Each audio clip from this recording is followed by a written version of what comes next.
asalaamaaleykum maa ngi nuyu mbokki Sénégal ñëpp maa ngi nuyu képp ku fi teewu comme patriote ak hors patriote ñoo xam ni ñëw nañ fi pour taxaw si journée bi nag tey lu ko waraloon mooy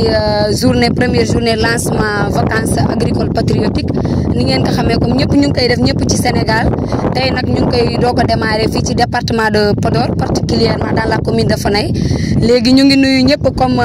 tous les branches en ordre de kii Pastef comme staff Mujib Modap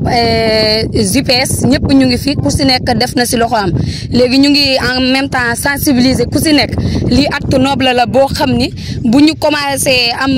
indépendance ba tey kenn mësu ko gis ci Sénégal daanaka c'est la première fois kon ku si nekk war na si jël part de responsabilité ñu bañ a xaar ba ñu naan ku si nekk ñëwal def lii wala ñëwal taxaw si lii parce que bu baaxee ñun ñëpp la bu bonee ñun ñëpp la man nag yaakaar naa ci sama gis-gis bopp lu mel nii bu amee waruñ ci xaar ñu woote si nit wala dara parce que leen lu mënti nekk si àdduna da ngay gis dara mu jaral la dara wala leen moo lay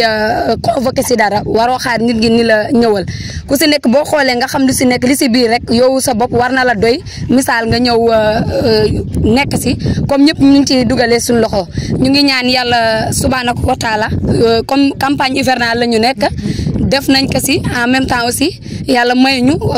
mu dem jaar yoon ñëpp ku nekk gis si boppam beneen année incha allah. question gis nañu Fouta bi ñu commencé boo tey ñoom dañu doon wax ay dañu doon woote ay net ko ban yàlla def na léegi nag yàlla def na comprendre ngeen projet bi gis nañu tey ngeen ñëw fii ci diwaanu Fanaye moom gis nañu Fouta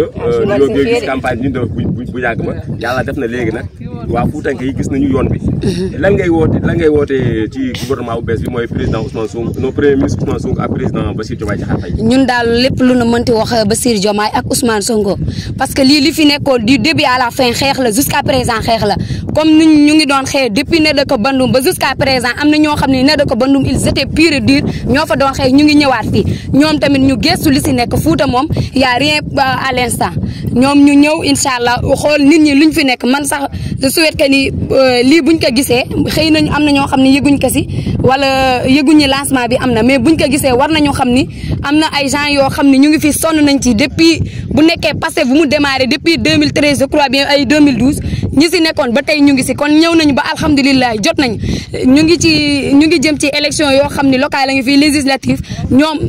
war nañ ñëw xool li fu nit ñi taxaw ñu jàppale ñu si parce que déjà ñun moom luñ ci xeexoon ba tey ñu ngi koy xeex mais doy na ñoom tamit ñu wàcc sur le terrain ñu xam lu fi nekk parce que nii moom ñun sax doy nañu xeex mais arbre boo gis arbre mënul dem sans branche sans arbre loolu moom faut que ñëpp yi ànd mu mën a dem ok